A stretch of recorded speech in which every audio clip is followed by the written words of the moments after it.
What's up, y'all? It's just Rhonda. Welcome to my channel. It's Thursday, y'all. Whew, we made it to the end of the week.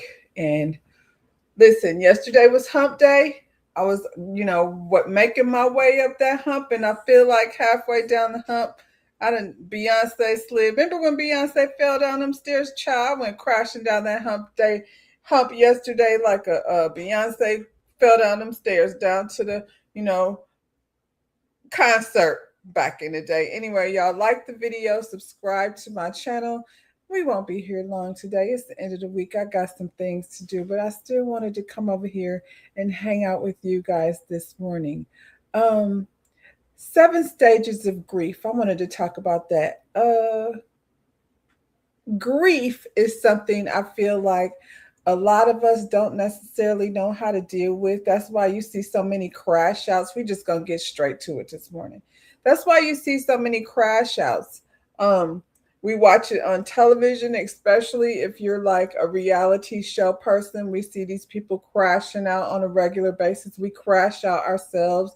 There's different kinds of grief. We grieve the loss of a loved one, we grieve the loss of pets, we grieve the loss of material things. I feel like depending on what it is, like suppose you had a car, now you don't have one. There's stages of grief to deal with these kinds of things. Good morning, Ja Tony. You made it. You made it to the top of the hour, and we're gonna try to knock this thing out within an hour. Um, we grieve the loss of relationships. Grief is something that we deal with. I feel like, are grieving what's going on in this country right now with the loss of our freedoms. It's scary. And, how do we deal with it? I don't ever think,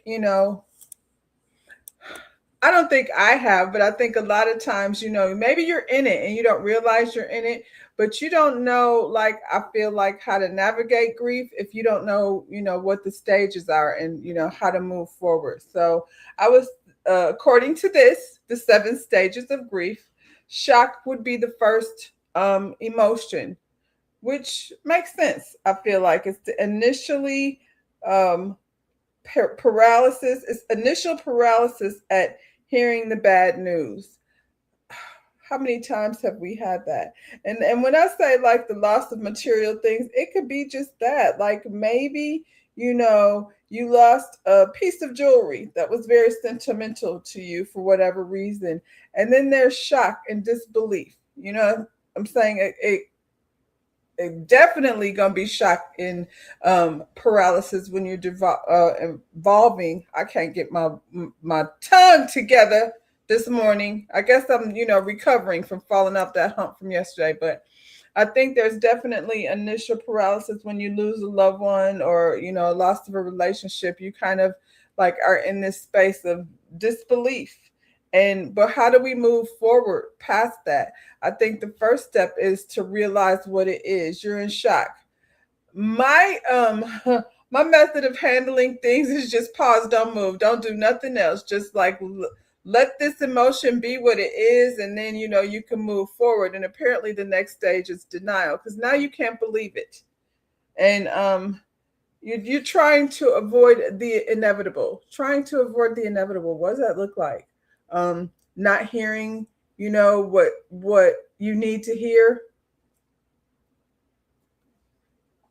I think that's a big part of it, especially, aside from death, there's no, other way to take it. But I think we walk around, if it's like your job, and that, maybe it's coming to an end in some way, shape, or form, and we walk around and avoid the conversation.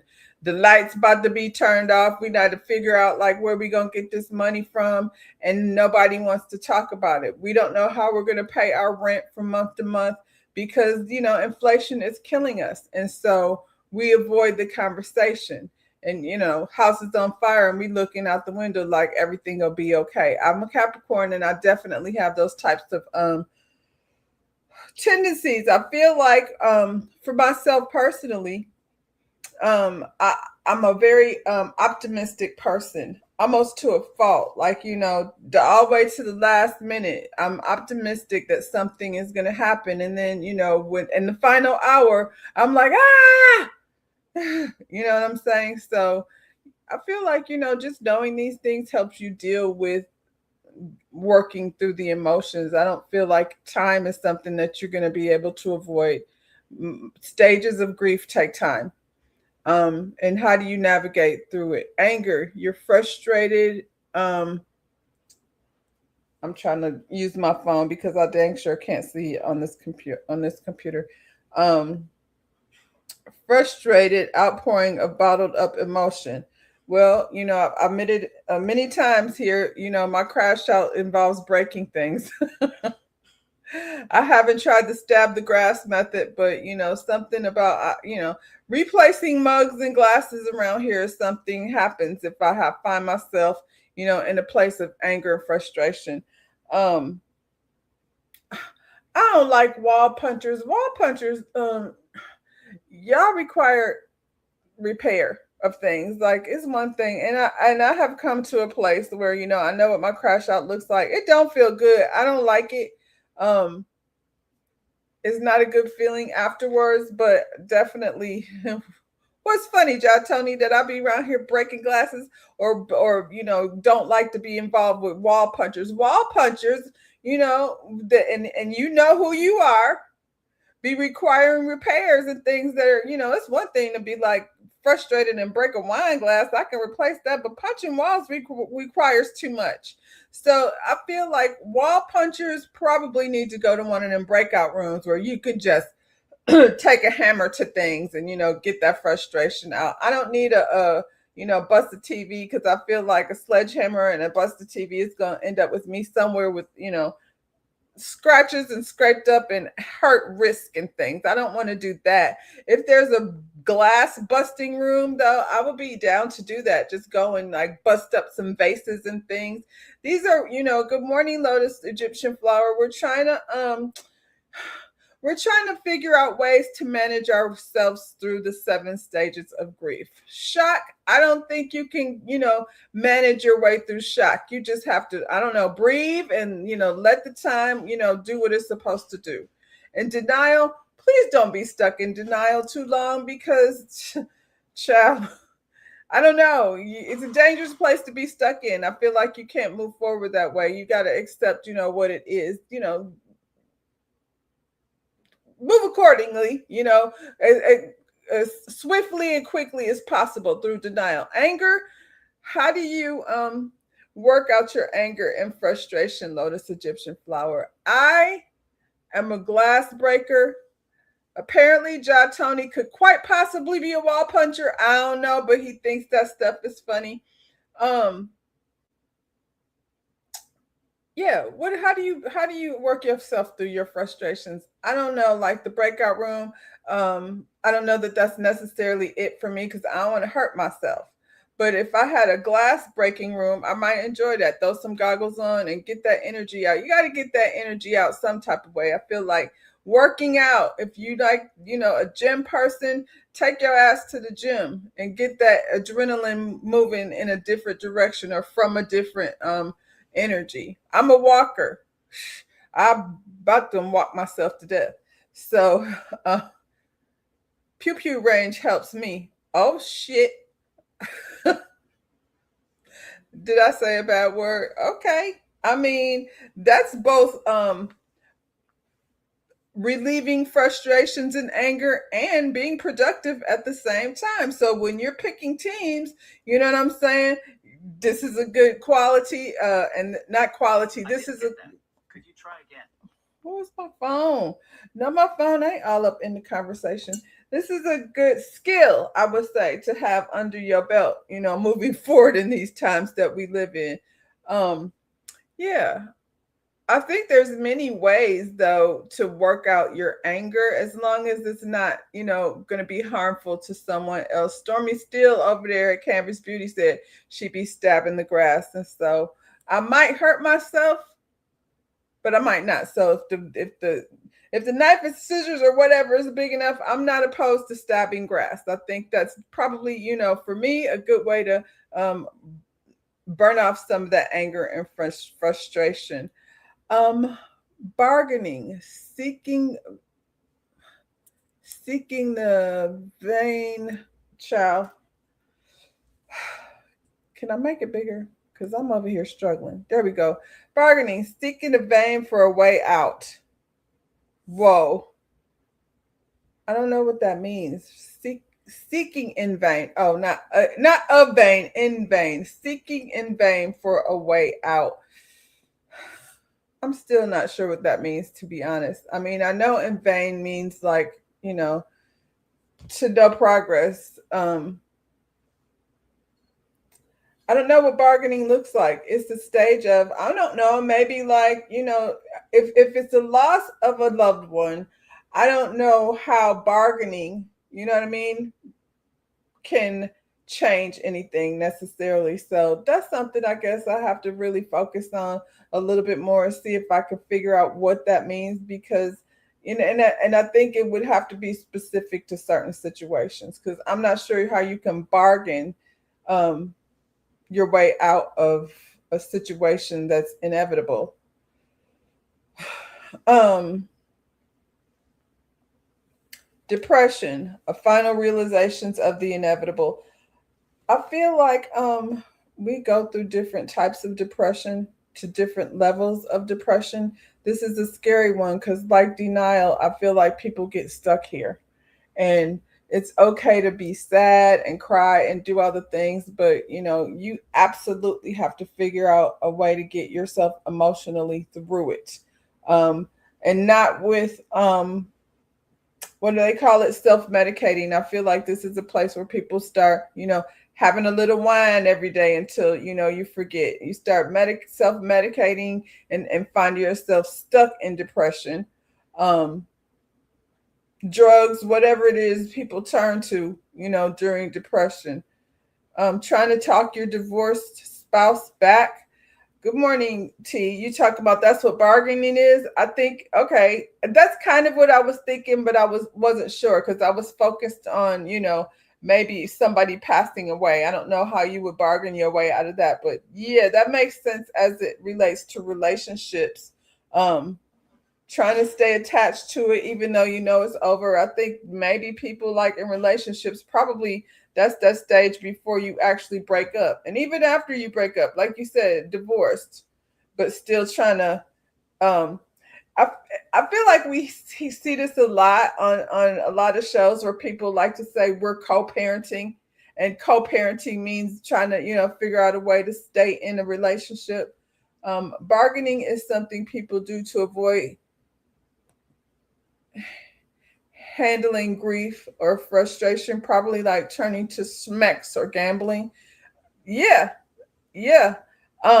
Which I feel like I said, well, I guess it's a stage right before depression. And then you stay there, it turns into an issue because you turn to that, you self-medicate. And I think like John Tony said, you like try to find ways to remain attached to a person, that you're in a relationship with. So, I mean, if you're going through something, grief of some kind, I think it's really important to at least identify your feelings and see if these are some of the things that you're doing in the stages. Grief takes time. It don't have to take forever though. Don't be stuck in denial, and don't be stuck in depression, and recognize when you're trying to bargain your way into things. Like, what is your real reasoning? Is it because you're trying to co-parent, or are you just looking for reasons to be around a person that you probably shouldn't? You don't necessarily have to be around. If you're not strong enough, you know what I'm saying? If you're not strong enough, if the grief stages are still in play, then you should probably avoid the thing that's causing you grief. Testing. What do testing look like? Seeking realistic solutions. Well, I guess that's what you call the light at the end of the tunnel, child. If you're seeking realistic solutions, so you know, maybe you should counter whatever that thing is that's happening within the stage. Um, Depression tends to look like laying in bed in the dark, not wanting to do anything, not wanting to be around people, not being motivated to do, be productive. and turning to those things that you learned in the bargaining stage, whether it be drugs, alcohol, sex, smecks. Don't have me out here saying the wrong thing. There's nobody here to regulate my bad behavior, and Lotus Egyptian Flower would like to see me unleashed. So we got to be here for at least 20 minutes before I get outside of, what I'm supposed to be doing. Anyway, the testing phase. I mean, I like the you almost didn't recognize the chat. How come? It's the same people that's always there. Say more. How you almost didn't recognize the chat, Motown Investor? Good morning, Motown Investor. We're just over here discussing the 7 stages of grief. This is something I ran across, and I thought, I would like to share because I don't think it's something that we think about, how to move through it as best you can. So, yes, seeking realistic solutions. This might be a time for you to maybe go back to school, tap into some of the things that you were thinking you might want to do, seek out a new career path, pour into yourself in a way that's positive, that's going to get your mind off of, what it is that's has you in a depression, that has you in these 7 stages. And as much as I feel like, and this is for me personally, when you get in a depression stage, I got maybe, good morning to go to Africa. I'm going to say I got maybe 2.5, 3 days of that in the dark crying and, moving through the world as, you need to release this energy. But after about 3 days, I got to get up and get out, even if it's go get a coffee. I think the moving, and this isn't for somebody that's clinically depressed. I'm talking about for those of us that, have gone through grief. Like I said, whatever that might be. I feel like depression is something like clinical depression is something different. But, I got to get up. I got to get out. I got to go get some sunshine. I got to start moving because it's too easy to be stuck in that sadness. Turn off the sad music, turn off the, sad movie, and then start moving in a different direction. So I guess testing would definitely be a way to redirect your energy and try to bring yourself back up. It's not always to feed into yourself. So maybe, watch your circle, lean into the person or the people, that are going to motivate you. What's the last stage here?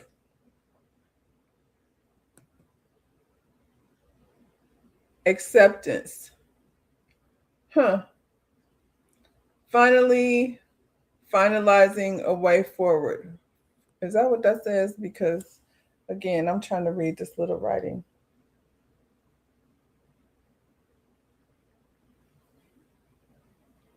It says, finally finding a way forward. Finally finding a way forward. Yeah, that makes sense. And if finding a way forward is maybe, hopefully, if you lost a loved one, maybe learning how to appreciate the people that are here with you so that you don't take for granted time. Time is something that, is very precious. And I feel like we get caught up in the day-to-day hustle of things and maybe don't appreciate the people that are around you. Denial. It is what it is. And as long as you're not living in denial, as long as you're not living in it, I feel like most people are smart enough to know that lying to yourself ain't gonna get you far. Anger, please don't stay in anger.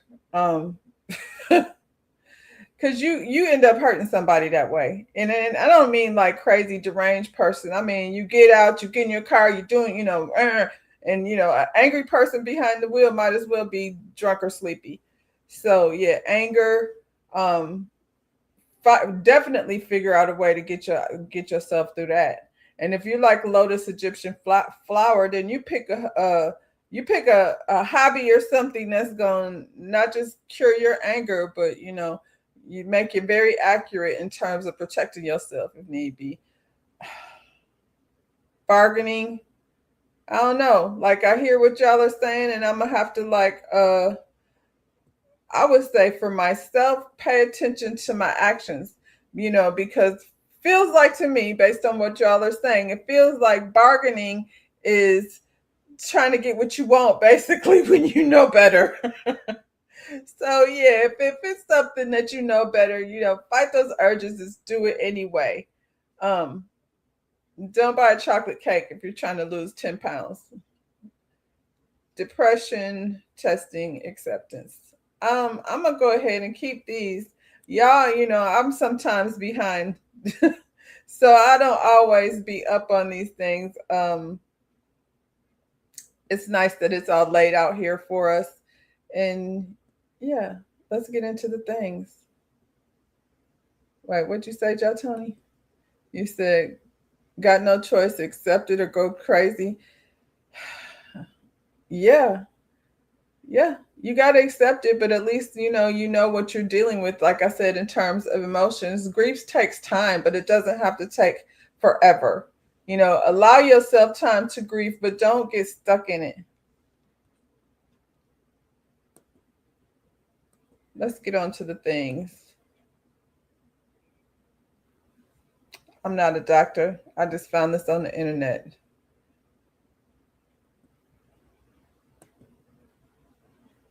Okay, where did I want to start? Right here. She was a black teenage girl in 1898.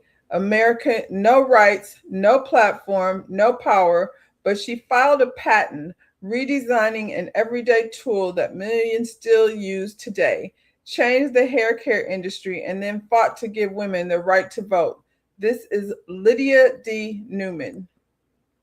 Lydia was born around 1885 in Ohio, and it's funny because they say around because the birth certificates and things was a hot mess back then. So we don't, we know it was around 1885 in Ohio. No birth certificate, no school records, just a name that would later appear in a census data and patent files. She was a black girl in post Civil War America, invisibly Invisibility was not a choice, it was a system. By her early teens, Lydia had moved to Manhattan. She settled in San Juan Hill, tight knit black neighborhood on the west side. She worked with hair, first her own, then other women's. She noticed what nobody else had bothered to fix. Every hairbrush in the market had the same flaw: bristles made from animal hair, too soft for textured hair, impossible to clean properly. For black women, especially these brushes simply did not work. Lydia was not an engineer. She had no formal training, no lab, no funding, no mentor. She was a teenage hairdresser in a city that expected nothing from her. She solved the problem anyway. She redesigned the brush from scratch: synthetic bristles, evenly spaced rows, open slots to guide debris away from the hair, and recessed component to collect it, a removable back panel for easy cleaning at the press of a button. This was back in 1898. On July 11th, 1898, Lydia filed for her patent. She filed it alone, no co-investor, no assignees, just her name. On November 15th, 1898, U.S. Patent 614335 was granted. She became the third Black woman in American history to receive a patent. Her design made hairbrushes cheaper to manufacture, easier to clean, more hygienic, and genuinely effective on textured hair. Modern hairbrushes still use the design today. The only change since 1898 are cosmetic. Lydia did not stop at one invention. By 1894, she had trademarked a hair product called Vita Cabello, By 1903, she was advertised as hair scalp specialist, serving clients across Manhattan and Newport, Rhode Island. In 1910s, Lydia turned to a different fight. Black women in America had no vote. Here we go. Back to the grief list. Shut down by racism with the very moment claiming to fight for women's rights. She refused to accept that. Lydia went door to door in San Juan Hill, organizing, educating, refused to be sidelined. She hosted street meetings. She canvassed her district and brought the conversation to women who had been left out entirely. In August 1915, the New York Times reported that the Women's Suffrage Party was opening a dedicated headquarters for Black women at 207th West 63rd Street. Lydia Newman was named organizer in charge. On September 2nd, 1915, the headquarters officially opened with large outdoor meetings.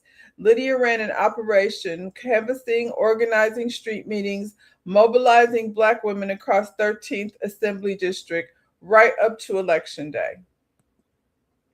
In 1924, Lydia's name appeared on the New York City voter registration list. She had fought for the right, then she used it. One of the last confirmed records of her life, what she built outlasted what history chose to remember. At 13, with no lab, no money, and no telling her she could, telling her she could, Lydia filed a patent that changed an industry. She did not wait to be ready. She built the thing, and it outlasted her name. The brush was just the beginning. What Lydia knew that most women forget, your daily work holds a seed of something that could have outlived you. If you're ready to build something that actually lasts and makes a difference in your life, then it says comment, the ad for this article. But a Black woman again, imagine that. Obviously this hits close to home for me. This is so nice. Y'all are in here like having a love fest. Good morning, High Vibe. You watching from the bushes? Oh, did that job interfere with your personal life again? Yeah, I think, just small things in life. Like, I don't know that there's enough of that we hear about. I guess, I keep looking for it for different things. Who would think that something as simple as a brush would change so many lives? That's part of the reason why I'm so passionate about what I do, because as hairstylists, we're very downplayed and we're very unappreciated. It doesn't make me love the industry any less, but we're very, like I said, downplayed and unappreciated. People think, and we could go back and forth at a different time about, the quality of service. That has nothing to do with the industry though. Even like now and back in the day too, when meetings were held, they were held in barbershops and safe spaces, barbershops and hair salons, conversations that needed to be had, at the cookout. So I don't know really how to put it, except for the texture of your hair definitely has a lot to do with how things are, in politics. It's very strange. Yeah, so we bought that Afro life over here. Miss Lydia, shout out to Miss Lydia. She invented the nylon brush. There's all different kinds of brushes, but there's never a need, for us until somebody got to get out here and do it. So something so minute turned into, the rights of women to vote. And I wonder, because she's a Black woman, I wonder if women's rights, women's Yeah, right to vote would even be a thing without the woman of color fighting that fight. Um, let's talk about this. It keeps popping up. So, just some feedback. I'm not familiar with this lady. Alabama probate judge Yeshiba Blanchard suspended after a 120-page complaint accusing her of holding up court to walk her dog, causing delays in the cases. I guess the thing that threw me off was the comments. So, maybe it's just me. I need other opinions to see, what y'all think for the most part. Alabama probate judge Yeshiba Glenn Blanchard has been suspended following a sweeping judicial misconduct complaint filed by Alabama's Judicial Inquiry Commission. The complaint, reportedly more than 120 pages long, accuses Jefferson County probate judge of administrative failures, courtroom delays, retaliation against staff, and conduct unbecoming of a judge. The allegation received widespread attention, claims Blanchard delayed or postponed important hearings, including involuntary commitment cases involving mental health patients, because she was late to court, and in at least one instance alleged she had to walk her dog first. They saying that's one instance. So she wasn't missing court because she was walking her dog, but she was late to court because she was walking her dog. According to a reporting on the complaint, delays in hearings allegedly left some patients hospitalized longer than necessary and created major backlogs within probate court system. This is the part, I guess, that stands out to me, is patients being hospitalized longer than necessary. The Judicial Inquiry Commission also accused Blanchard of showing bias towards attorneys, intimidating employees, retaliating against staff members, and mishandling the court administration. The complaint further alleges that courthouse operations became disorganized under leadership, with missing files, delayed rulings, and confusion surrounding staffing decisions. Blanchard, who was elected November 2024 and took office early 2025, previously served as special circuit court judge and built a legal career focused on probate law, disability law, domestic relations, and plaintiff litigation.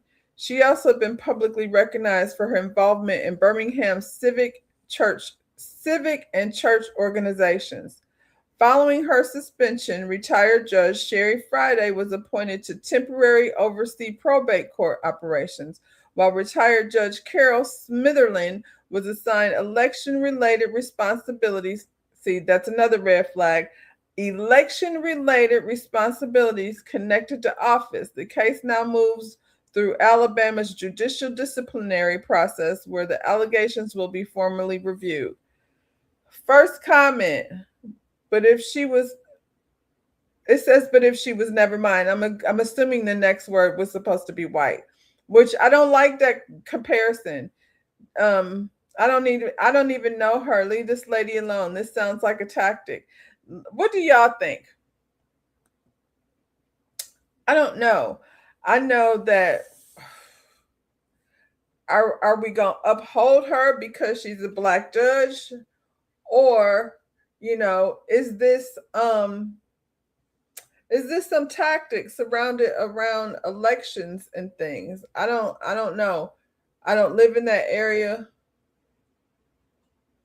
She said you still got the barber your dad gave me.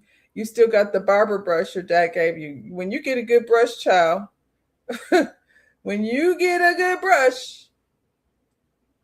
Oh, hey, Shayna. She said, let's get the likes up. It change your life. It changes your life when you get a good brush. Yeah, so this lady is over here. All these things that she's being accused of sound terrible to me. So you said this is a lot. Is it too heavy for you this morning, Jatoni? It is a lot, but I feel like this. If she's that raggedy of a judge, then some things need to be changed around there. That's a long list of things, but the comments seem to think They all do it. She's not the first. I hate that excuse. They all do it. That I mean, right is right, is wrong is wrong. And if they all do it, she should have known bringing her black behind over here. She wasn't gonna be able to do it like I do it. I hate that as an excuse. So we're gonna let her be a raggedy judge just because they all do it. Um, I don't agree with that. I'm trying to plug this thing in. Let's see what she was over here. This was during her campaign. Red Blanchard, your Democrat nominee for probate judge, place 1, Jefferson County. I'm asking for your support in the general election being held on November 5th, 2024. As your probate judge, I want to increase efficiency on the bench. I want to advocate for a fair voting process, and I want to make sure that there are fair elections. I'm asking that you cast your vote and bet on Blanchard. I mean, that was 2024. So I don't live in Alabama. I don't know, what's the next step, how long she gonna be, under investigation or whatever it is. That the people are like, leave this lady alone. They're just trying to attack her because she's successful. Is that what it is? Prime example of thinking you're bigger than the program. 120 pages about a judge walking her dog. I don't think that's what the 120 pages was about. That's another thing. Like the fact that they're saying that she was one time she called in for walking her dog. I feel like that's petty. So that feels like y'all are digging for things. The allegations may be true, but I'm definitely skeptical and definitely questioning the allegations because the fact that she is in racist Alabama, that's how I feel to go to Africa. Like, I'm like, if she's that terrible, you know what I'm saying, then she need to be held accountable. But it's like the thing that it wasn't like she's like always late because she's got to walk her dog. They pulled out one particular instance where she claimed she had to walk her dog. So, and they put in somebody in charge of the election. That seems fishy. I'm just saying. This lady better speak up. I would like to hear what she has to say. Then, I can form a better opinion about that. But, like you said, it's Alabama. Wouldn't surprise me at all if they was over here with some foolery and trickery just because they can. Billionaire Byron Allen has officially closed his acquisition of BuzzFeed. Now a majority owner, Allen says the company's new objective is chasing YouTube to become another premier free streaming video service. I'm excited about that. Hopefully, it will be. And this is the thing. I don't think competition is necessarily a bad thing. It keeps people from having a monopoly on things. So I feel like I hope this is, becomes another strong alternative. You know what I mean? Instead of, because we know how Black content creators get treated, in this space.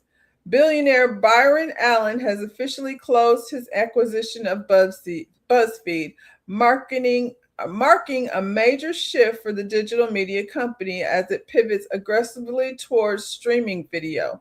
Allen, now the major owner of BuzzFeed, says the company's new mission is centered on chasing YouTube to become another premier free streaming video service.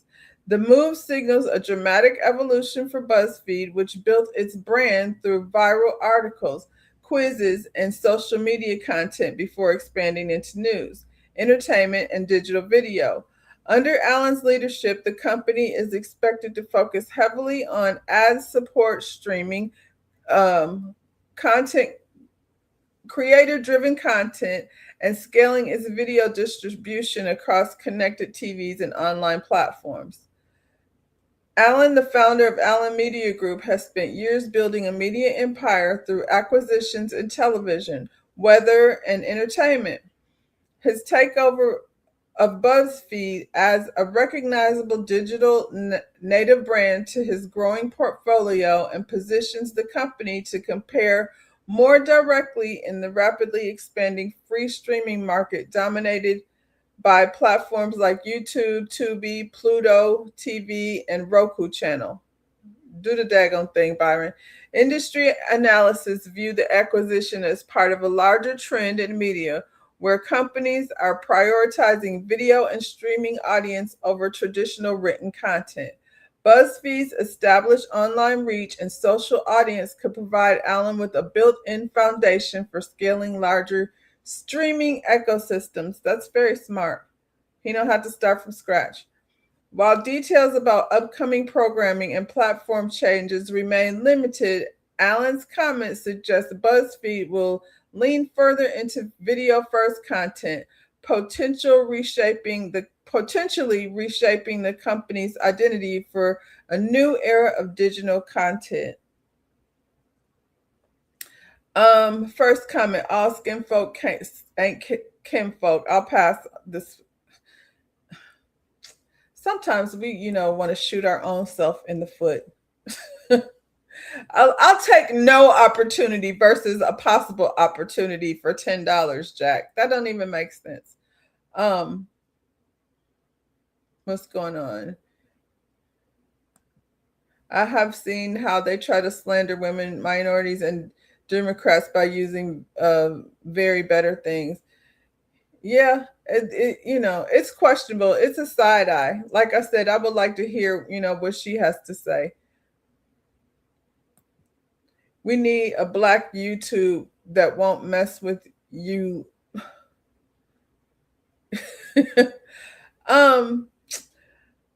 I don't know that Byron Allen would be creating a platform. I'm going to say that. I don't know that he would be creating a platform for specifically, for that. And in his position, he can't. We could call it Black YouTube, but we got Black YouTube, over here on YouTube. It's just, that we don't get the same opportunities necessarily, but that's not new. But the fact that the first comment is all skin folk and kinfolk, I'll pass this on here. That's not helpful, Amanda Seals. Most people think it's a lot of fire emojis. I remember watching his late night comedy show back in the day. He always had great up and coming comedians on to shout out to Byron doing even bigger things. That's how I feel about it.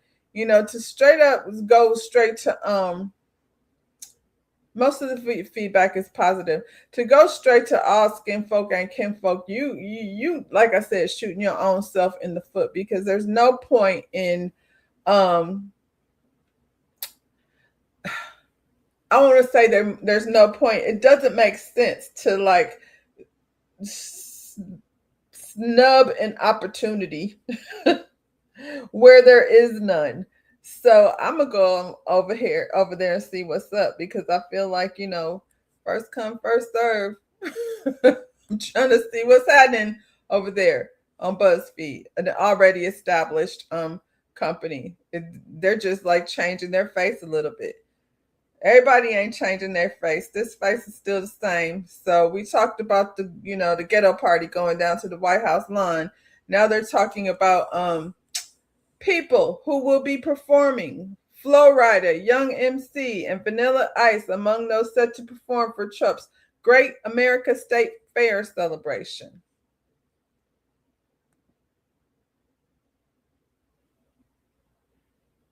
The musical lineup set to join the celebration of America's 250th anniversary has officially been revealed. The Great America State Fair is shaping up to feel like a throwback festival with performances scheduled from Flo Rida, Vanilla Ice, Young MC, CNC Music Factory, child, the Commodores, oh my God, and others. While some believe the lineup suggests the Trump administration was unable to book more contemporary names, organizers are leaning into the theme, reportedly embracing the roster's I love the 90s vibe. Is that the 90s? Not my 90s. The I guess CNC Music Factory. Was that the 90s or was that the 80s? It might have been late 80s and early 90s. The multi-day celebration will run from June 25th through July 10th, 2026, turning the area between U.S. Capitol and the Washington Monument into a large-scale festival ground. Wow, that's interesting. Attendees can expect state-themed pavilions, cultural exhibits, and food displays. The interactive experience highlighting all 50 states and other territories Tories. More performers are expected to be revealed later. Um, Let me see if I can see it. I think that's somebody McBride. Let me get on my phone because again, I won't be over here trying to squint my eyes. Some of these people already said they're not coming. Some of these people were flim-flammed into their promoters or their managers or whatever were over here booking them for things, and maybe some of them just chickened out. I don't know, but everybody not coming. So I'm not surprised to see Vanilla Ice over there, but do you want to go see him? I mean, he was over here stealing music to start with. You got Martina McBride. Oh, she's a country artist. Young MC, he said he ain't coming. So he will not be on the list. CNC Music Factory. I mean, I don't want to see that. I don't know if he's going or not. Vanilla Ice is on the list. Milli Vanilli. How you gonna have Millie without Vanilli? We only got one. I don't know if he's Millie or Vanilli, but he can't do it by himself. The Commodores, we'll see. Morris Day and the Time. Morris Day say they not coming. I'm very happy about that. I was very disappointed when I seen Morris Day on the list. So Morris Day said he is not coming. Flo Rida, you seem like Nelly's friend, so that doesn't surprise me. And Brett Michael. Well, we're rolling into June. So they got until the end of June, I guess, to secure who they want. You said young MC said the performance was not told it was a political event. That's what I said. They probably thought they were agreeing to do something, and then they found out, you know what I'm saying? And then they were like, oh no, I'm not doing that. Who in the chat received your invitation to the White House? Girl, you know where you at. You know ain't nobody got no invitations to no White House. We attend cookouts, not, celebrations down to the WWE or no, to the, what is it? UFC party. That's scary when billionaires gain control in social media and the media in general. I have concerns about controlling the industry and the development of monopolies. You talking about Byron Allen?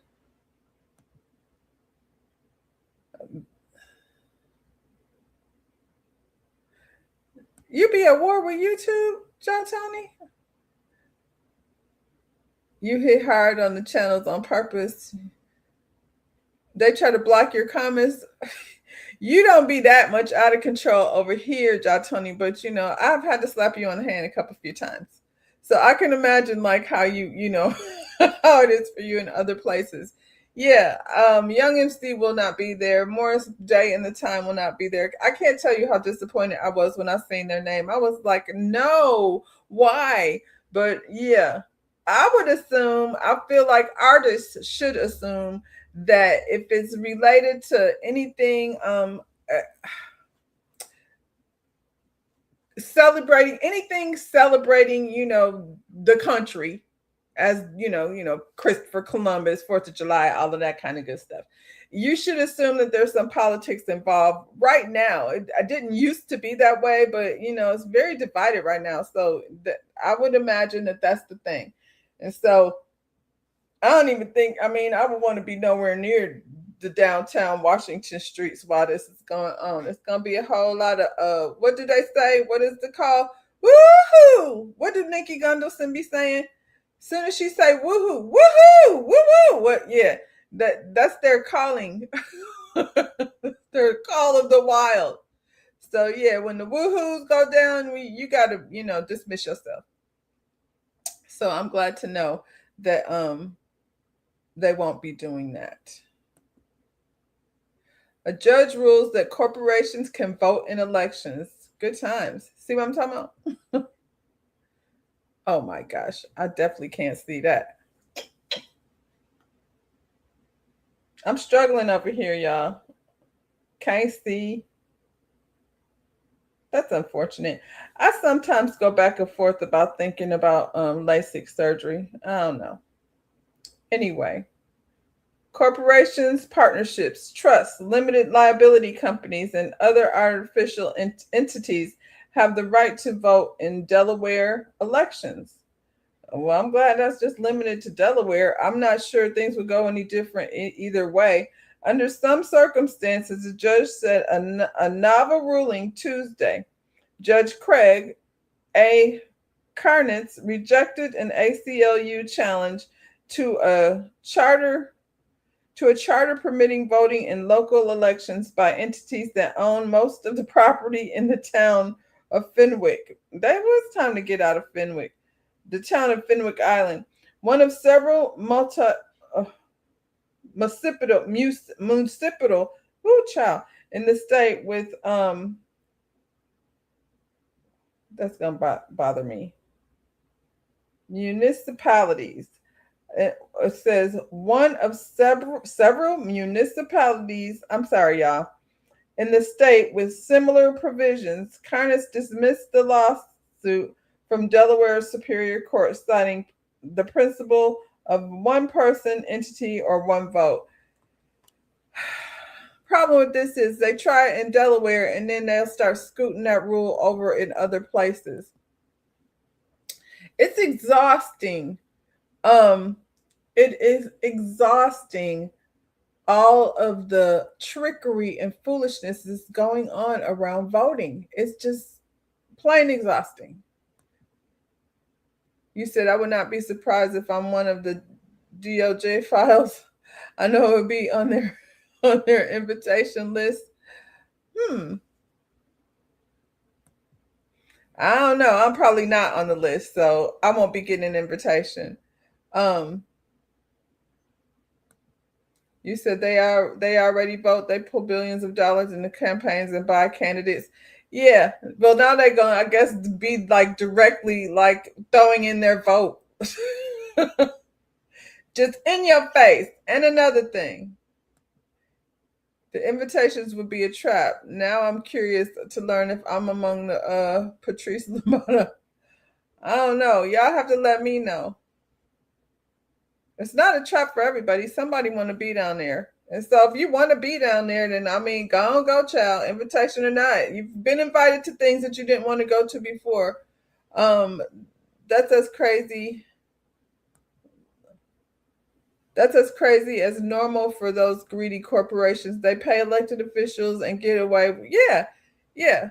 And now, like, it's like they just running up in and doing whatever they want to do. And, it's in your face now. So what you going to do about it, child? Hopefully not sit down. And I think that's the angle.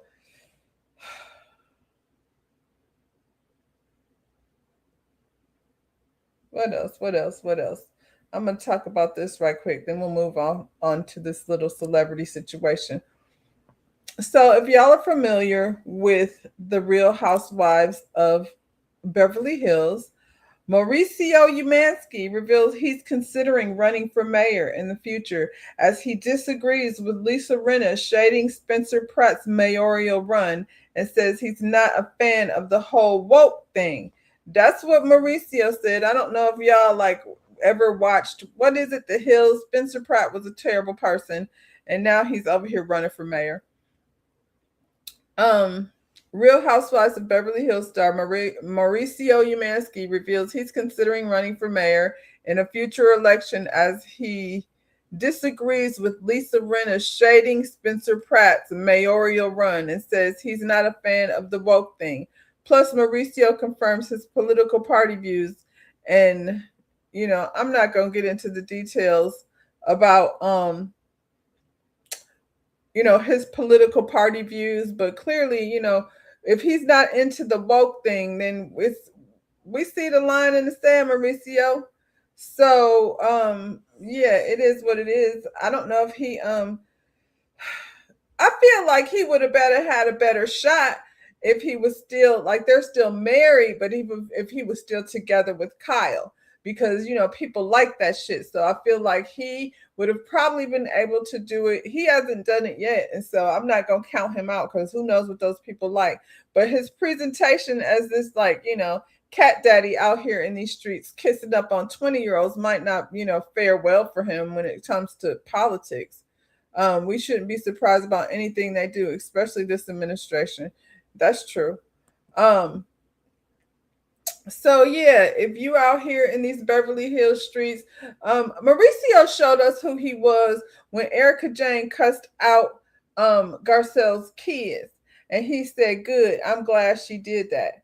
And I have never looked at Mauricio the same way. Y'all can keep saying how fine, he all right. You know what I'm saying? I guess I can't see past his racism, so I don't really Mauricio like that. But it is what it is. It's interesting, how people go from being a reality TV star to thinking they a politician. And Mauricio was over there being scammy with that PPP loan money. So y'all let him be mayor. You better make him keep his hands on the table because he be, funny with the money.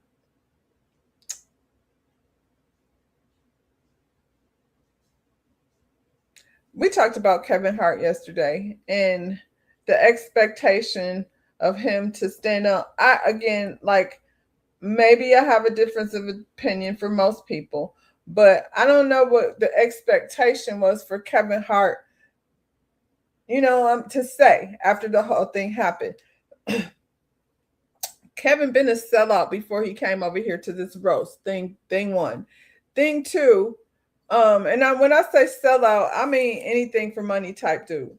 All the movies and stuff that he walks around, I mean that he, is a clown. And I'm not really a Kevin Hart fan, not based on his politics or anything, but he been kissing ass for a long time. It's probably because he ain't really that funny. But the roast thing, again, in my opinion, is something that should be kept behind closed doors. So all of the offensive shit that was said on this roast is the same offensive stuff that's been being said. I always felt like roasts were kind of a white people thing anyway. You said, I don't know about his politics, but if corrupt, uneducated reality TV person can be elected twice for president, he has a good chance. Yeah, and because everybody thinks he's fine, they be out here like, ooh, Mauricio's so fine. He's so fine. He's also so MAGA. So, there's that. But yeah, I guess, for roast, I'm like, I feel like to me, when I think of like old school comics, like Don Nichols, and what's the one that used to dress up with the wig on? These are like very old white comics back in the days with Sammy Davis Jr., Milton Berle, and those kind of things. If you don't know who those people are, then you just look it up because, girl, you got Google, and I'm older than, some of y'all. Anyway, I never thought roast was something that was supposed to be for us as people of color. When you got Flip Wilson and Sammy Davis Jr., they was on their Kevin Hart, to be honest. Back in the day, like that's what it was. And so for us to see it now, I don't know what the expectation for Kevin was supposed to be.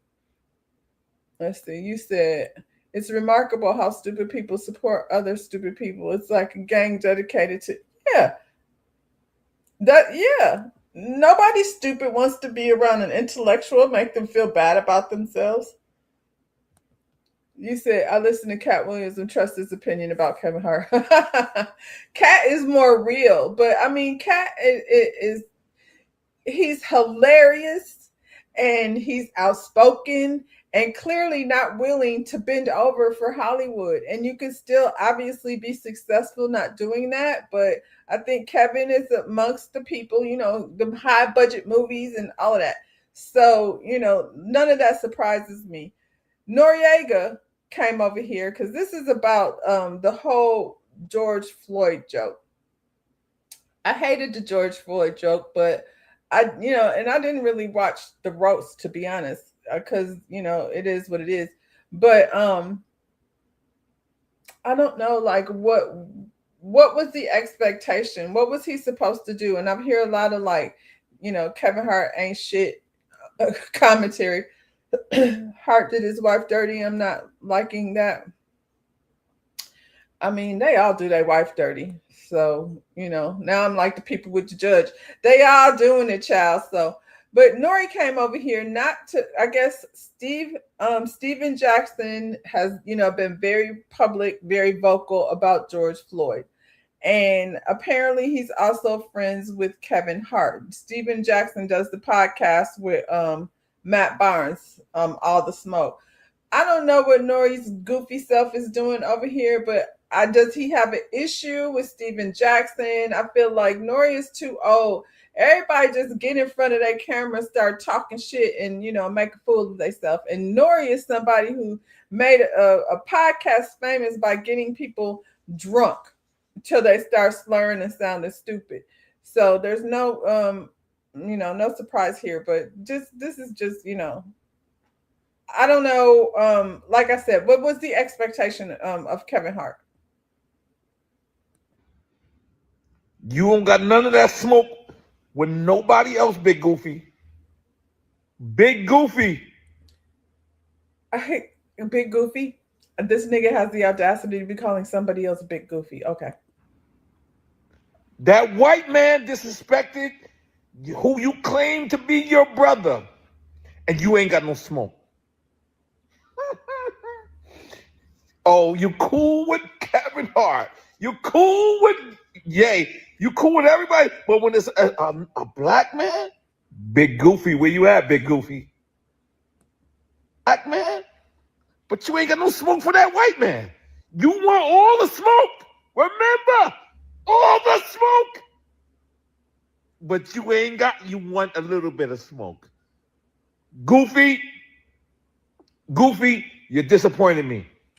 And I think he's under the influence. I think he's drunk. Your back, because that joke wasn't good. That was not it. That was not it. But Goofy, you said nothing. You let us all down, Goofy. Big Goofy. Now it's on you, Big Goofy.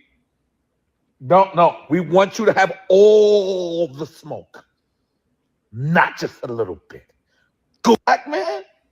But I would never laugh at no joke about dead people.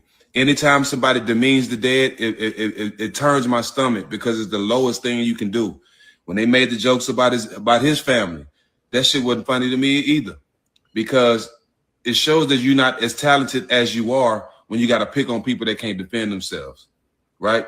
So for me, I just let him know that he just had to understand that ain't everybody's flavor. Everybody don't laugh at that shit because some of us still have morals. I still say yes, ma'am, no, ma'am. I still open doors for people. You know what I'm saying? I still respect my elders. So joking on anybody, Charlie Kirk, anybody. And Charlie Kirk talked about George Floyd. But I would never laugh at somebody talking about somebody that got killed or somebody that's not here, bro. So demeaning the dead at any point, at any time, is never funny to me, regardless who it is. You know what I'm saying? And I had to let him know that. Am I mad at him? No, I ain't mad at him. He didn't say it. I would never laugh at no joke. He didn't say it. I sent a DM to the motherfucker who said it, directed dead at him. Kevin didn't say it. I understand business. I understand what he had going on. I didn't expect Kev to jump up there and say, no. I don't expect people to take up for me. You know what I'm saying? That's just not realistic. You got to be grown. You got to be realistic. I understand he was at a roast, so that wasn't Kevin's place to jump up there and say, no, you can't say that. They said all kind of shit, bro. But my hate is directed strictly at who said it. Kev, my boy, get your money, Kev. I'm glad you was number one, all that shit, bro. I ain't mad at Kev. And I appreciate him calling me. You know what I'm saying? Because if Gianna ever called me for an explanation or why, I want to have an explanation. So that's my only thing. I ain't mad at him. I ain't doing all the other shit. Like, I'm speaking for me, too. I'm speaking for me. I don't speak for Georgie's family. I don't speak for them because I don't know. I don't really know none of them. You know what I'm saying? I met some of them during this time, but he didn't say it. What's kin to him is Wu and his sisters, and y'all don't know his sisters. He's just talking about people in George Floyd's family. Um, the roast is something that we were never supposed to see, and now all this expectation for people to come out and say something is just wild for me. Um, you said with so much homophobia in this world, it's amazing that a flaming gay man like Milton Berle was so successful. He was. We grew up watching him. Like, they talking about how, Madea and all of them wearing dresses. They was doing that way back in the day. It was a form of comedy.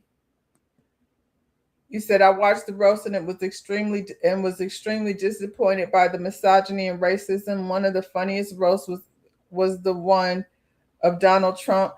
That's because you don't like Donald Trump. I remember that one too, and I think it wasn't so race driven. It was definitely insults towards Donald Trump, and I feel like I can't remember if it was his, but what's that lady, Colton, back in the day? I can't remember her name, but I feel like she caught it more, much like Cheryl Underwood did. Ann Coulter. Ann Coulter, was that the one with Ann Coulter? Because I remember she really caught it. But at the end of the day, can you imagine the things that were being said with, Sammy Davis Jr. comes to mind because he was the one that was like in the Brat Pack, all up in that mix. At those roasts, the things that we never heard. There was a roast that Whoopi Goldberg attended when she was with Ted Danson, and he showed up in blackface, and it was a big thing, and it wasn't something that we heard. It was something we, somehow somebody released some pictures, you know what I'm saying? And the whole thing was Whoopi, was over there, with this man. Did she marry him? I feel like they were married. Whoopi's husband was in there in blackface. It's something that we, the public, are not supposed to see, because comedians have this thing amongst their group where, there's no line. You can say whatever you want without being offended, do whatever you want. I don't know what the expectation is. However you feel about Kevin Hart, I don't know what the expectation was supposed to be for him. He came out on the Breakfast Club. He said what he said. If Tony Hinchman is on the list of things to comedians, what the expectation should have been, So I like I said, I watched a couple of things, and I'm not into roast. And Culture was there. They tore her ass up, and I enjoyed it because I don't like her. But the comedy is not necessarily going to be rooted in racism because the person that they roasting was white. When you got Kevin sitting there, then of course he going to catch all the hits. Cheryl Underwood, she's a very well-known loud Republican. So those are her people, child. And she took it. Cheryl approved the jokes. Yep. Cheryl approved the jokes about her unalive husband. I'm not surprised because she has a price, and if it's paid, why should she have more? She said she is not finna lose her good CBS job, child. And the CBS is the network being canceled. Again, Cheryl sits up there and takes that shit. And on a regular basis amongst her, she's a woman in comedy. So, yeah, I could think of a lot of reasons to be irritated with Kevin. I feel like I'm, not one of the people who are really irritated with him about this, because I think he was goofy before he went in there. I think the comedians that did what they were supposed to do were really funny. Chelsea Handler, she handled herself, you know what I'm saying? And the rest of it, I fell asleep through. I didn't see The Rock or none of that because, these aren't even comedians. It's just, a bunch of people, with jokes written by somebody else. Okay. What's her name? Tiana Taylor was there. I didn't see that because I wasn't supposed to be there. It's a roast. I don't attend them. And so, yeah, when you put a black comedian up there with a bunch of white writers, that's what you get. Why Nori feels like Steven Jackson owes somebody anything. Like now he's supposed to not be friends with Kevin anymore. I don't get it. Y'all be having higher standards for other people than you do. Not standards, but requirements for other people than, you stand in your own self. Do y'all remember this story? On November 1st, 2018, Tamala Horsford, a 40-year-old black mother of 5, was found dead in the backyard of a home in Forsyth County, Georgia, after attending an all-white adult slumber party the night before. Tamala had been invited to sleepover by a football mom she knew from her son's team. She was reportedly the only black woman there. The next morning, around 7:30 a.m., she was found face down in the backyard. Authorities said she had fallen from a balcony, calling it an accidental fall, but her injuries told a different story. Her body was had severe injuries to her head, neck, and torso. She had abrasions, cuts on her face, and dislocated wrists. These wounds did not match the explanation of a simple fall from a second-story deck. No one at the party claimed to have seen or heard anything suspicious that night, despite clear signs of trauma. The sheriff's office ruled her death accidental and closed the case. Public outrage grew as people questioned the handling of the investigation. Why weren't all guests thoroughly interrogated? Why was the scene not properly secured? Why did her family only learn key details after pressure from the public? After growing national attention in 2020, officials reopened the case, but it was later closed again with no charges filed. Won't be none. Tamala's family and supporters have never stopped demanding the truth. They believe justice was denied and that key evidence was ignored. Tamala Horsford case remains one of many where a black woman's death was quickly dismissed. She did not just fall, she was failed. Her story matters, her name deserves justice, her family deserves answers. I brought up this story because, first of all, the optics of it all reminds me of something else, and we're about to get into it. You said, I remember that, sister. Sad, and obviously, it's obviously attack. That's how I felt about it. Adult sleepover, that to me is weird. I'm not finna go sleep over at a football mom's house. I mean, I would attend, like, you know what I'm saying? We getting together for a little get together, but what are we sleeping over for? That in itself sounds weird to me. You're talking about Kevin. I'm assuming that Kevin is doing the best he can to make money. He is a short, black, unfunny man. Definitely couldn't become rich on his looks, actually ability and intelligence. I mean, I don't know about his intelligence. I would say he has to be somewhat smart to have built, the empire that he has in terms of his career. But I feel like there's a lot of unfunny, successful comedians. It's just a matter of whether you're going to bend over to Hollywood or not. And I think that's, a lot of what a lot of people face in life. You have to decide, when you're talking about corporate, going to, that corner office, you got to step on some people, and being black means you got to step on some people that are black. So, Cat Williams said it during the roast. This dude took every job that I said no to. So what did you do? What did you do? I said no, and you were, in the movie now. So, okay. This story just reminded me when I seen it. Every time I see this picture, and I'm like, what was she doing there for a sleepover? And now her family is fighting, for justice. And, they probably will never get it. They're going to have to accept, what do we do in the 7 stages of grief day? It's time for them to accept, what's actually happening. It reminded me of this. So here is, I'll start here. Summer House. I did not watch Summer House. However, I used to watch Summer House. And Sierra is the only Black cast member a lot of the time, because she's not always been. Like this season, there was another Black girl. I don't know her story, didn't watch it, but she's not. I mean, that's the way it's pretty much portrayed here. She's the only Black cast member, though, that keeps hooking up with these guys. Sierra, she has a taste for, vanilla. And I guess there's no problem with that. But I probably, there's a whole conversation about race, and let's just get into it. Because I had something saved. Race is part of the Summer House scandal, whether you want it to be or not. The Summer House drama has taken the internet by storm, but it's not as simple as just a messy love triangle. Sure, this is juicy reality TV gossip, but the racial dynamics at play cannot be ignored.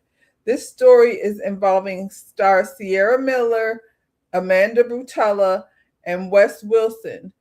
Leads to a larger conversation about interracial dating and friendships, how Black women are treated on reality TV, and how Black women public figures are held to a different unfair standard than their white counterparts. We unpack all of the above and why. Sierra deserved better from her so-called friends, and I'm going to go ahead and say, did she? Did she? I mean, you can bring up these things as far as race is concerned. You can bring that up at any given time. Let me see. If you can bring that up at any given time when there is an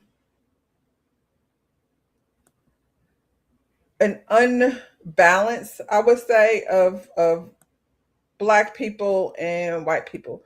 When it's all white people and one Black person. Like I said, there's been other Black women on this show, but she's the only one that keeps hooking up with these men. And then, so this is all the guys that Sierra has hooked up on this show. And I'm bringing this up, I guess, because like I said, it's been a big conversation, but is it about race? Aside from the obvious, that's what it seems to be the conversation is surrounded by. Sierra should have been, treated better. By who? She was with this first guy. I don't know his name, but the one with no shirt off. She was with this guy. They got on the show and decided they were not going to be together.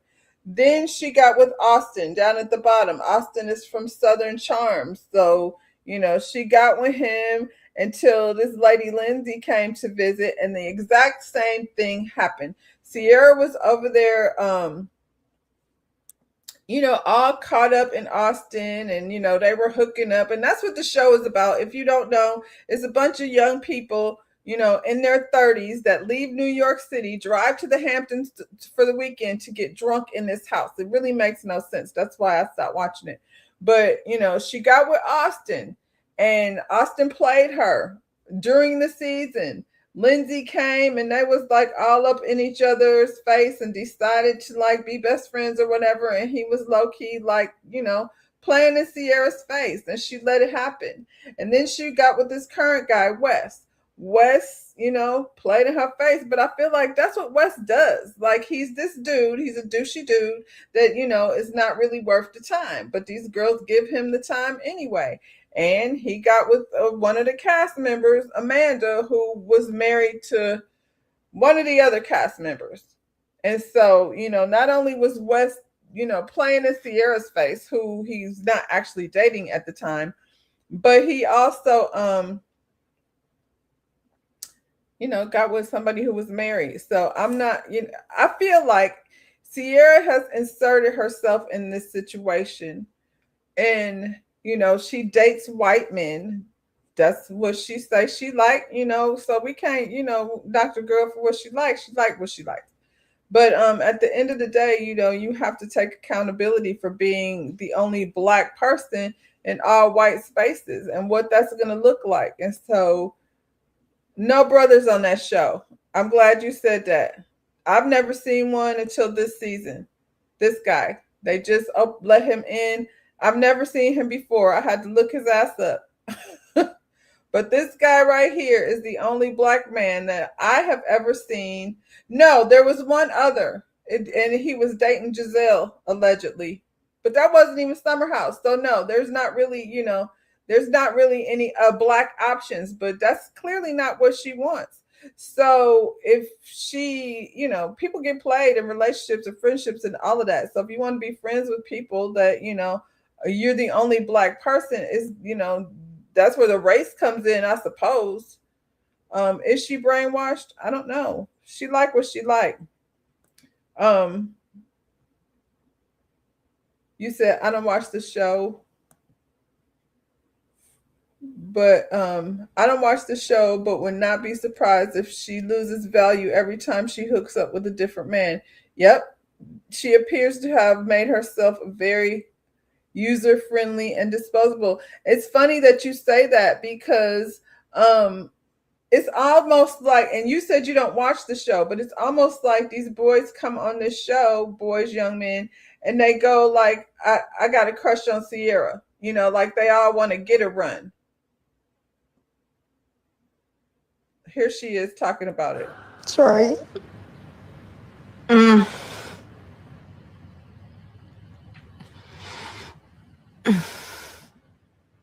The hardest thing with like the me and Wes situation is that like everyone's always just like, oh, you like let a white man play you on national TV. And then like it's regardless of like how we feel about each other, it's like the way that it looks to the entire world. Sorry.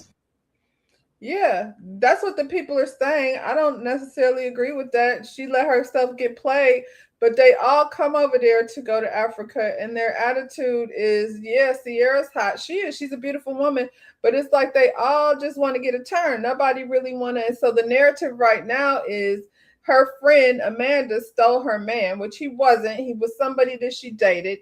You would not expect your friend to date your ex-man, but I feel like that's reality show shit, so we're not going to put that on race. But the idea is that I heard somebody say Sierra was just his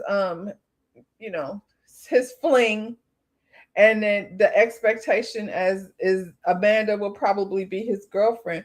Maybe, I don't know, probably, because that's how that, when they weighing into what is the family gonna say and all of it, I think that all plays a part. So yeah, they want to hook up with her, but is she gonna be there for everything? Probably not, for that reason.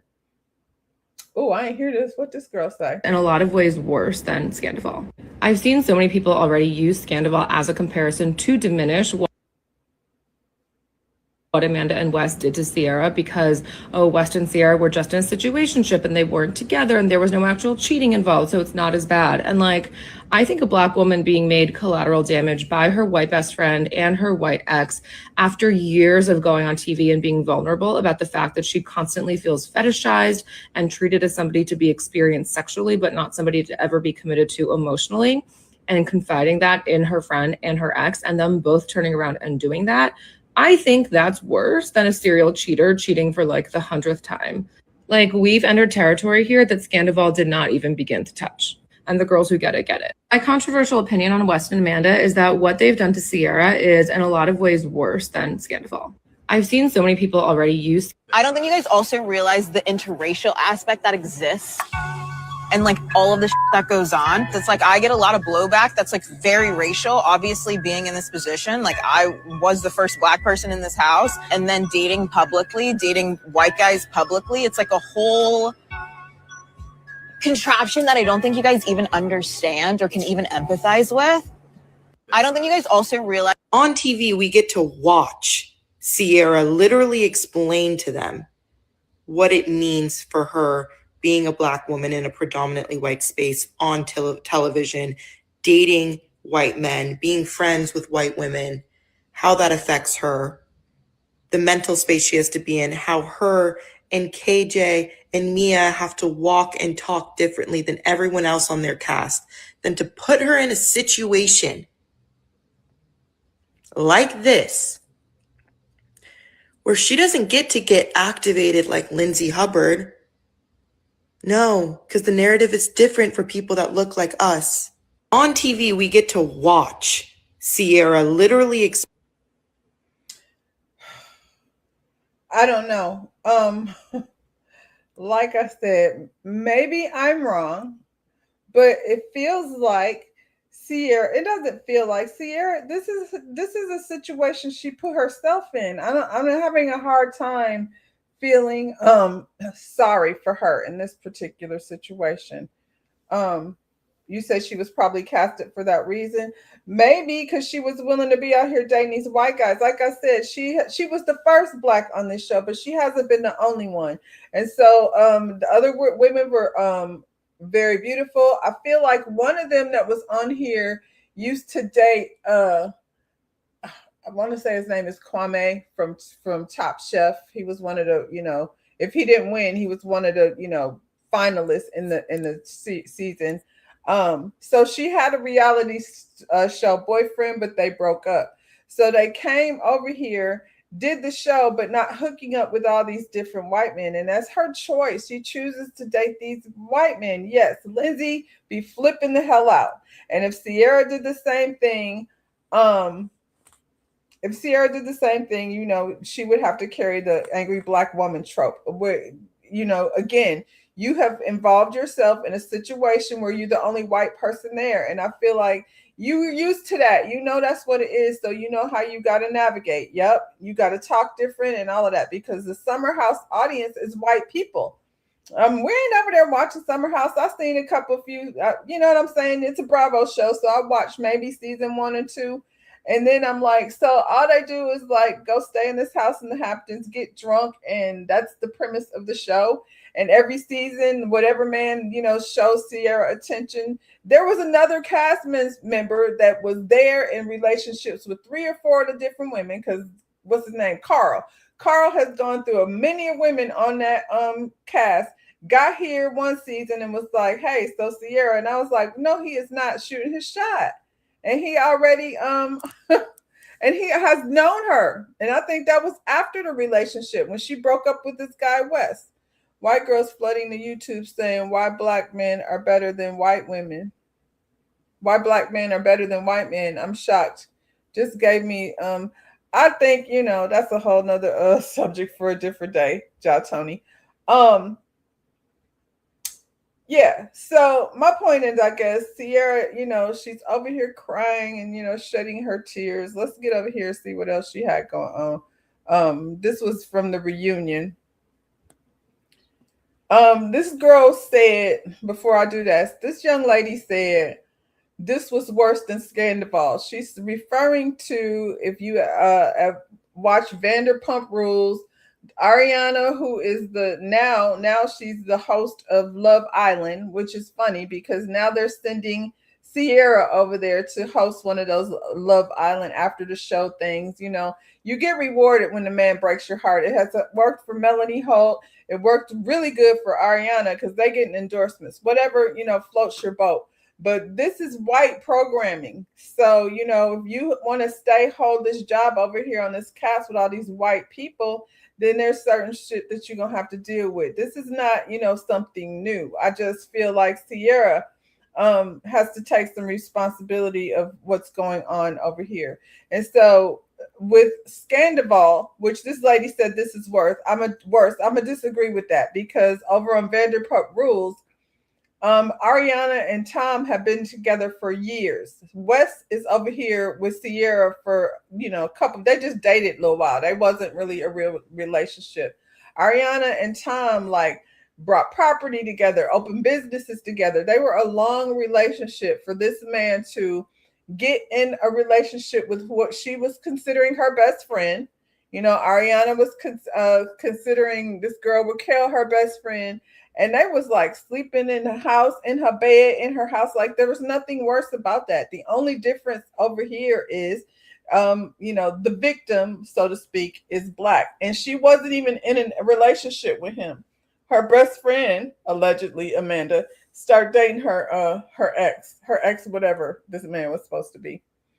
The show's audience probably enjoys watching a black woman being used and manipulated by white people. Than an intelligent, strong, independent, successful black woman. That may be why Sierra is the only one they keep bringing back because, I feel like, and then there, the one girl, because I don't know if y'all did, but I did. I reviewed Summer House Martha's Venue, which was the same concept, it was just all black people. The difference is these black people would go to Martha's Vineyard during, their season, stay in the house, and they were not actually all hooking up with each other. The romances it wasn't incestuous like this, where they were all hooking up with each other. They were literally friends that came to hang out there. And at some point they would bring their, boyfriends or significant others over there. So it was something completely different over there. Ciara, again, over here, she did this to herself. I just can't feel sorry for her. And I don't think that comparing her to Ariana is the same thing, because like I said, Ariana was in a long relationship with Tom Sandoval. I watch some of these shows. I don't review them all because, I'll be doing something different over here. But yeah, so, she, like I said, has gotten a job for this. So I'm guessing, things are working in her favor, because one thing that doesn't happen is, the black girls don't get the endorsements. Where's she at? This was just a quick little. Shut the up, Amanda. You don't with me. You really don't. I don't see your man sticking up for you now, huh? Ciara, when and why did you first suspect that something was going on between West and Amanda? First date would be January 17th, because I went to call Amanda to invite her out to drinks with me and Mia, and her location was at West's house. And so I had called when she didn't answer, and then texted and didn't answer. So Amanda was playing in her face. It is what it is. I don't know what's next for Ciara, but I do feel like we're going to have to stop making everything. I don't want to say stop making everything about race, but if you go insert yourself in an all-white space, then you should expect to experience some racism. And yeah, so there's that. One more before I get out of here, because Olandria is over here doing big things. And I like to shout her out when I see her, getting her accolades. So Olandria from Love Island, another, one of these, well, no, this isn't Bravo, it's Peacock, but Love Island USA breakout star Olandria's Brandon Blackwood collab sells out in just 10 minutes. 10 minutes. This is the stuff that Ciara should be over here doing. And unfortunately, now this is, I'm not going to put on her. Unfortunately, when you are a black cast member on these all white shows, you don't get the same brand opportunities. Olandria is something completely different, but is she really? The reality star turned model and influencer. Oh, I hate that word. Newly dropped collaboration with fashion designer Brandon Blackwood flew off the shelves in minutes. The 12-piece collection dropped today, May 27th at noon, and featured bags and lipstick keychains centered around Olandria, aka Bama Barbie. She's from Alabama. So that's not an insult. Such as the OZIP mini trunk, $145. Now, see, that's not crazy out price for a nice little bag. The O-top handle bag, $195, and the O vanity case, $145. I am not mad at these prices, because you know what I'm saying. When you're talking, $145, you my daughter said that looked much money, and she don't even have a job. Fans of Ola definitely showed up for the rising socialite, not only crashing the site, but also purchasing everything available in just 10 minutes.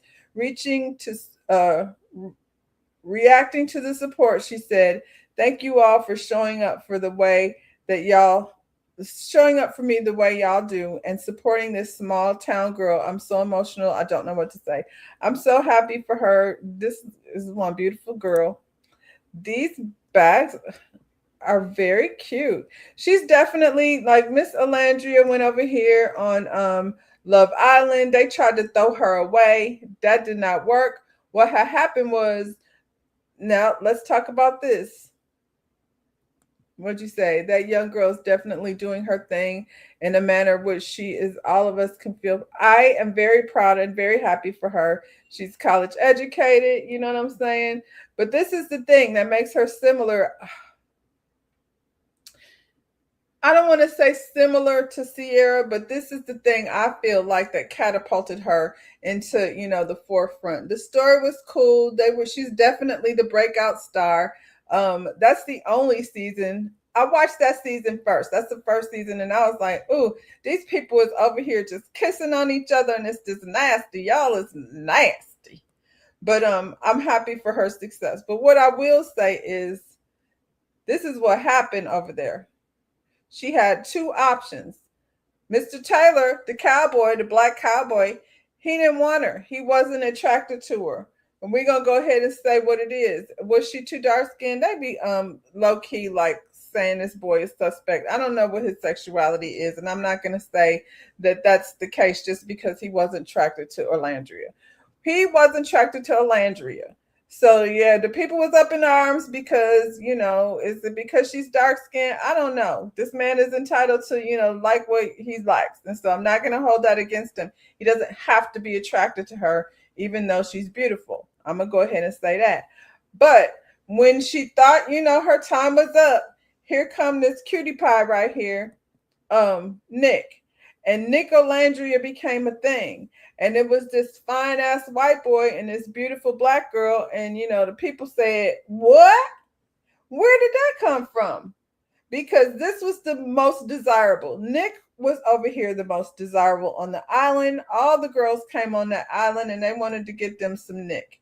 And Orlandria, all of her attention was towards this black man who didn't want her. And she did not see how bad this man over here, Nick, wanted, to get with her. Now, is he fetishizing her? I don't think so. I think this is, kind of like, his taste in women, to be honest. She doesn't appear to be letting others control the narrative. She wants to be known for her work and accomplishments, not because of her association with Nick. And you are 100% right. When you go to her page, they don't walk red carpets together. They are still in a relationship, as far as I know. And what is a relationship with people in their 20s? So, you know what I'm saying? It's not the end all be all. It's cute or whatever.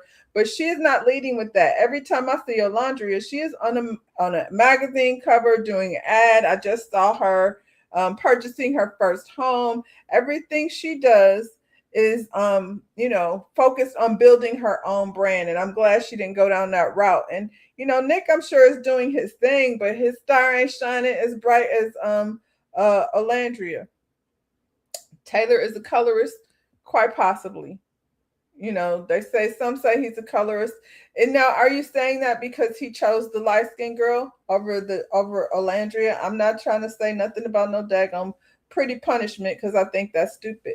But I also think it was a catch-22. Like, he preferred the girl that he preferred. He wasn't attracted to her. That's what he said. And I feel like that's okay. He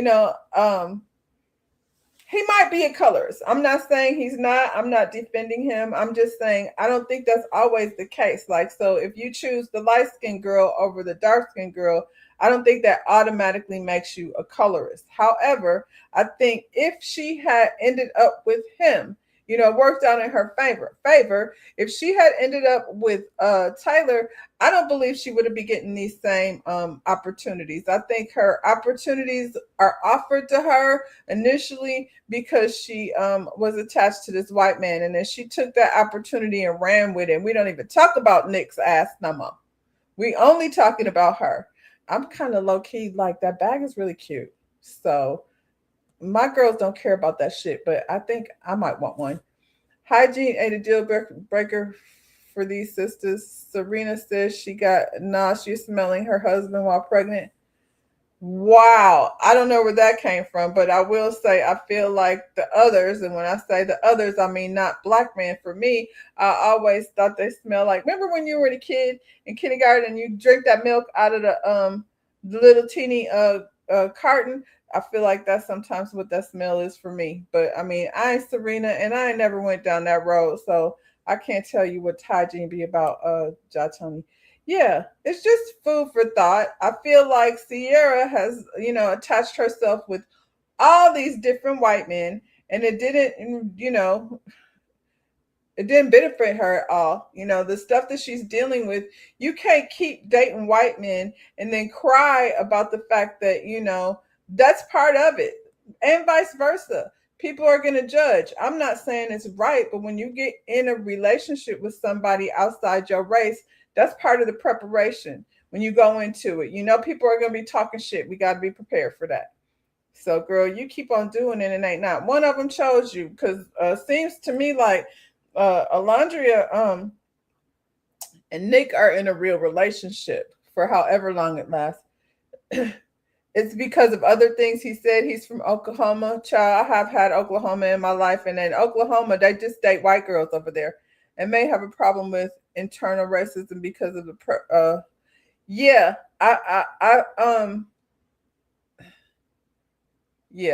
Oklahoma be Oklahoma be out here. The black men date the white women date the black men, and so I mean, isn't that good? We kind of getting things. We gonna blend it out. I haven't heard other things he said. That's what I said. I'm not saying that that's not the case, but I'm saying, as far as this particular situation, it worked in her favor because Alondria and Taylor never would have won that show. Serena's husband appears to be madly in love with her. Yep, and their money match. So, I'm not mad at that union either. But they're a whole married couple. So that goes to prove that I hate to use the word choose, but I'm going to say each other. I think, when people choose each other, black, white, whatever, because you can, like you said, Serena husband love her, and Taylor is over here being a colorist. So, when people choose each other color outside of that, that's cool. But Sierra, you setting yourself up. I don't want to hear her crying about this shit anymore. If you just gonna go back over there with all those white people and find yourself in a relationship, like when you come like, who we gonna hook up this weekend? To me, that's even like white mentality. I'm sorry, I don't know how to put it any other way. I don't, you know what I'm saying? That whole hook up on the weekend thing. Yeah, I want one of these purses. And congratulations to Olandria. I always love to hear, when she's doing the darn thing. And man, is she a beautiful girl. And I think I want that makeup case. Treat my damn self. Anyway, y'all, I gotta run. I got some things that I gotta handle today. It's been very cool. I'm so glad that y'all were here to close my week out. We didn't have nothing really planned over here. Wasn't a whole lot of gossip going on. We just was over here running our mouth. That's what we do. Y'all like the video, subscribe to the channel, and yeah, we'll be back on this thing Monday, 10:15. I'll be there. Hopefully you'll be there too. Bye, y'all.